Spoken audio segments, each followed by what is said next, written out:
Hey guys, Lytane here. We are still in the month of Goosebumps. That's right, now that I've had a look at the movie, I need to have a look at the game that ties in with it. Now, a lot of the time whenever a AAA movie comes out, a game gets released at the same time to tie in with it. Normally to boost its sales, brand recognition and all that, and this is no different. So today, I'm going to be having a look at Goosebumps, the video game.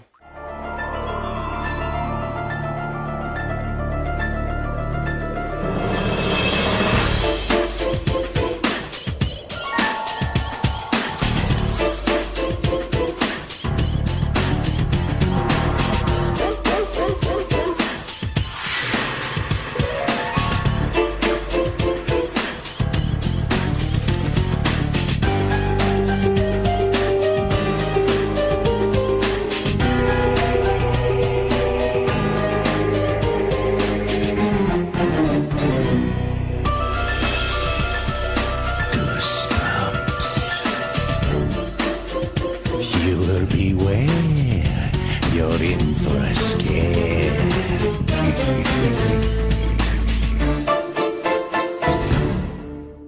Goosebumps the Game was released in 2015, a single day before the movie came out, which serves as a sort of tie-in to the film telling a prequel story. You play as a kid that has no name or even a gender until you give them one, of course. You as a character are going home after a long day at school. There are a few strange things going on around the place, but you just ignore them for the most part because you have to get home before you get grounded. Nearing home, you see a moving truck that has crashed. Now, two removalists were driving it when they heard a sound, and upon investigation, they were treated to a horrific sight. Looking through the van, you see lots of book references, but ultimately you decide to keep heading home. But there is just one problem. That isn't your house. That's where you live. The neighbors are the same, but your house is wrong! Welcome to Dead House. You finally realize that monsters are infesting your little town and you have to do something about it. You soon learn that Slappy is behind it all and he is causing chaos because he has been in his book for too long. Now that he is released, he is causing all sorts of mischief and releasing monsters into our world. When the moving truck doesn't arrive at his new house, the owner, R.L. Stine, comes to investigate to find the town overrun and teams up with you in order to stop Slappy. Can you do it, or will your town be forever overrun? Click everything to find out. When it comes to video games, there are so many different types of genres, it is just unbelievable. You have the more popular ones like a first-person shooter, an RPG, or a MOBA, but then you also have subcategories of them, like you have RPGs like JRPGs, or first-person shooters with RPG elements, and then you get into all those kinds of subgenres, and you get into those subgenres, and it just goes, whoa, I need to take a step back.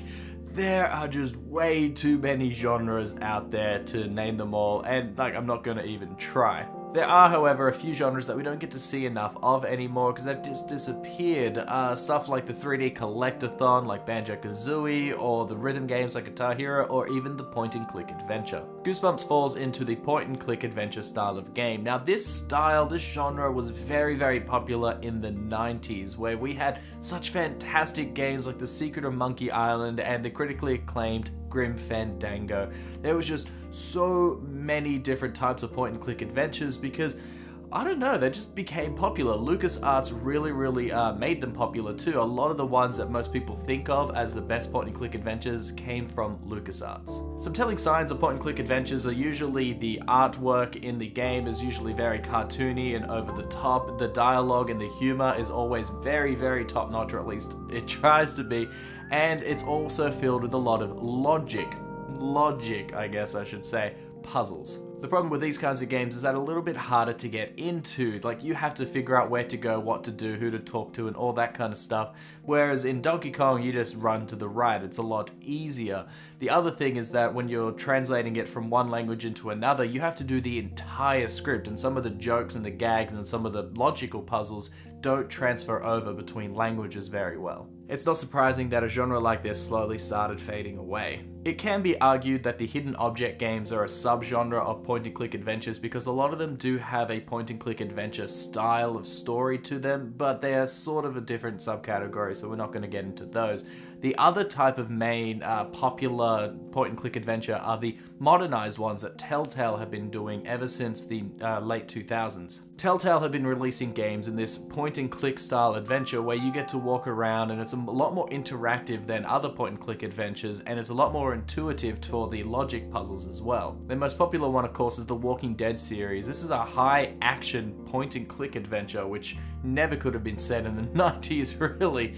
So kudos to them for reinventing this gameplay style. But where Telltale have really pushed the envelope where it comes to point-and-click adventures, this one is a lot more of a traditional point-and-click adventure. In this game, the gameplay is incredibly simple. You move between locations, which are static pictures and the occasional animated object, and click on pretty much everything that you can see. Some things that you click on can be interacted with, and the thing is that you don't know what you can interact with, so you just have to click on absolutely everything in each picture just to make sure you don't miss something. The interaction menu itself is simple as well, with pick up, use, leave, open, talk, and loot. They're all pretty self-explanatory in what they do, and in most cases the object is case sensitive. This means when your phone is running out of battery, you can't put it in a blender to charge, you have to use it on the phone charger. With the look command, it can give you some information about what you are looking at, which can either be a hint or something funny or just a fact about the world in general. A lot of the humor in these games comes from looking at things, and this game is no different. Occasionally you do have to interact with different people, and the dialogue can be very entertaining. There is a lot of reference to the books and even a few to the movie, and serves to move the plot along nicely.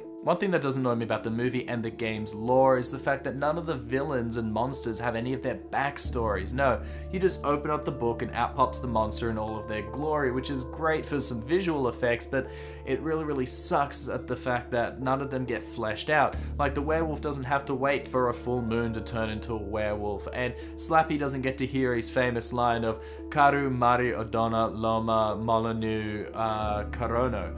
No, none of that gets fleshed out, none of that gets said, none of that gets done, and that's just a big shame, because if you did that, then all of the bad guys would get a little bit more enjoyable. But back onto the game, one thing that really does annoy me about this kind of game is the fact that it is super cryptic, which is a common thing in all of these point-and-click adventures. Whenever you go into a new screen, you aren't sure what you can click on and what you can't click on, so you just have to click on absolutely everything that you see in the hopes that it is either an item for you to use somewhere else, or it's something that you can interact with in order to open up the new location and continue the story. Because of this, every single screen you go to, you click on everything, you look at all the descriptions, and you just hope for the best, and this can be incredibly boring. It only gets harder as you progress through the story as well, because then you start to open up more areas, so that means you have even more places to explore, more things to click on, more items in your inventory to use, and it just gets to this massive convoluted mess. By the time you finish the game, it is incredibly hard, and it's one of those things that if you don't have a guide, it can be a little bit tough to get through towards the end. Sometimes the solution to a problem can be obvious, like near the start of the game, you're walking through the forest and you meet a plant man, for lack of a better word, and he's off into the distance, and if you try and interact with him, he kills you. He just outright kills you. It's great. Death in a children's game. But anyways, he is a weed monster, and if you look into a different screen, you actually find some weed killer. So you think, oh yeah, he's a plant monster, I've got weed killer, you put two and two together and you kill him. Fantastic, that makes sense. Later on in the game, however, you have to try and get rid of a ghost that's blocking your way, and to get rid of her, you have to get rid of the year 1988 on the cuckoo clock that is in a different area. It seems very unintuitive to do this. It was just one of those puzzles that I was like, I honestly got stuck, I'm not gonna lie, and I had to use a guide in order to get through this because I had no idea. And then I looked up the trivia and it was like, oh, it's because of trivia stuff. It made sense after I read it, but I can't remember it off the top of my head. And it was just really poorly done puzzles in that regard. But see, that is inherently one of the problems of a logic puzzle based game. Some of the logic behind it just isn't logical at all. I have played other point and click adventures which are literally batshit crazy and have no logic to them whatsoever, and that can be pretty frustrating. This game at least is a bit middle ground when it comes to their logic puzzles. Like, some of them are really obvious, some of them are not obvious at all. So It's a fine line, and it's right in the middle. That is a common problem with games like this, and it should have had some innovation, but really the biggest part that should have been innovated was the interactable objects. As the locations are just pictures, it's hard to tell what you can interact with. Take this hallway for example. You click around and see that you can look at the lockers, and you eventually find yours. You can open that and take some objects and not others, so you have to click on everything to find out what exactly you can take. Back to the hall, you can knock on this door and talk to a lady, or click on a piece of paper on the floor to see a note that was left behind. You have to do all of this stuff, and this is just the second screen of the game. You have to do this on almost every screen in the entire game, but then you also have to use items on screens to solve puzzles and then unlock new areas, which lets you click on more objects to add to your inventory, which adds more puzzles to unlock new areas, and it just keeps repeating and repeating. Without an aid for what's clickable, this can become tedious very quickly. It was fine in the 90s because that's just how it was done, but when you come out after the Telltale games, you better have some innovation, but nope, nothing here. Speaking about the inventory, by the end of the game, I had absolutely pages and pages worth of stuff in my inventory, and I was like, most of this stuff is useless. I really did not need any of it. Some of them are used for puzzles, and then after you complete that puzzle, it stays in your inventory. Some are just useless objects that just sit in your inventory as part of a joke or a collection. Some objects offer a clue to a future puzzle, and once you've solved that puzzle, they still stay in your inventory. So you, by the end of this game, if you're clicking on everything and collecting everything like I am, you just wind up with so much shit in your inventory, and I would have liked to be able to clean it up a little, make it a bit easier to get through, but it's not very easy to go through. It also doesn't help that you have to scroll through all of these things and then find the item that you have to use in a particular situation. Like I said, you have to use items to solve puzzles, so if you have pages and pages of items, you just have to go through everything and see what works, which, oh my god, that's not fun gameplay. No, it's not fun at all. But there are a few positives that I have to say about this game. Like, the art is extremely beautiful. Each location is filled to the utter brim with creativity and style. There are a lot of things to look at on each screen with so many references to the books. It is really just nice to look at. It also lends itself to being quite unique, with many memorable locations like the forest or the mall or the entrance to the dead house, among many others. Honestly, the visuals are my favorite part of this game. The story and humor was alright, nothing too special, but it does make an interesting plot, and it does use a few different monsters that the movie didn't, which helps it stand out. But playing through it, I came to realize that this was made for Goosebumps fans. If you are not a fan, then I don't think you'll get really much out of this game. To having many book monsters to fight, objects related to the books, and dialogue that references the books, and even the achievements are book related. For the casual gamer, this is not something that you could easily pick up and enjoy to the absolute fullest. That being said, if you are a Goosebumps fan, then damn man, there is just so much to gush over here. One other thing that annoys me is the fact that they called this Goosebumps the Game. How unoriginal is that? Oh dear lord, if you type in Goosebumps the Game into Google, it just comes up with a list of games on Wikipedia. It doesn't even come up with this first. Like, that is ultimate fail.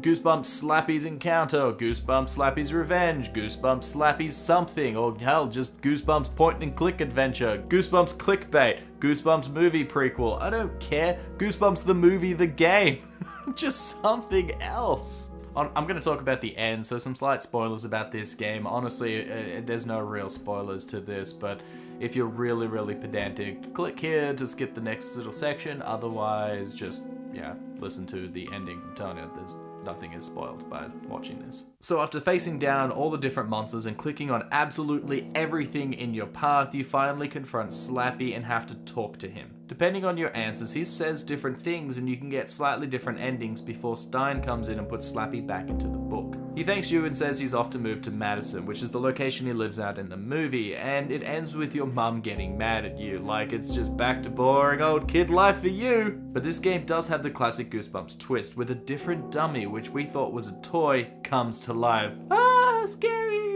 This is Mr. Wood. In fact, he is the main bad guy in the first Night of the Living Dummy book. It's not Slappy. For some reason, everybody thinks it's Slappy, maybe because he's on the cover. But I will say it's a really weak ending, and I also think that most Goosebumps books have weak endings as well, so I guess it kind of fits with all of that. Goosebumps the Game is, in my opinion, not worth it. It is a very boring game, and it falls into the bad habits of other point-and-click adventures, where it is very, very cryptic on what to do next, you are unsure what you can interact with, and you just don't know where you're supposed to go or what you're supposed to do at any real given time. The art, however, is probably the best part of the game, and the fact that this has so many references to both Goosebumps, the books, and even a little bit to the movie is really, really cool. And if you're a big fan of Goosebumps, you'll probably get a little kick out of it, going, oh yeah, I remember that, it'll hit you right in the nostalgia.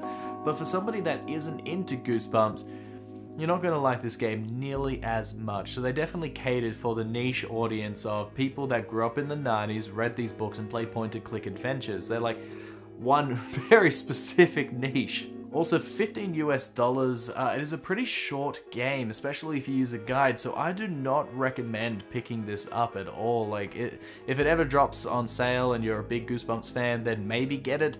Otherwise, I'd say give this one a miss. So guys, don't forget to psych and... What was that?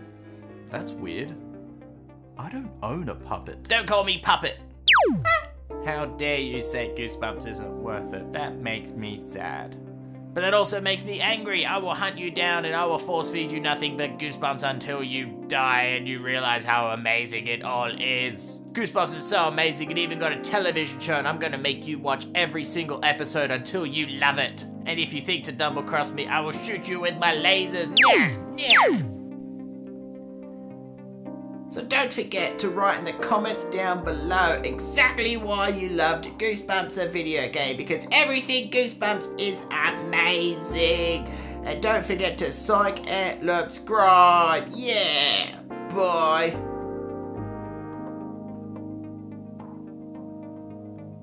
Little rant time. What am I ranting about?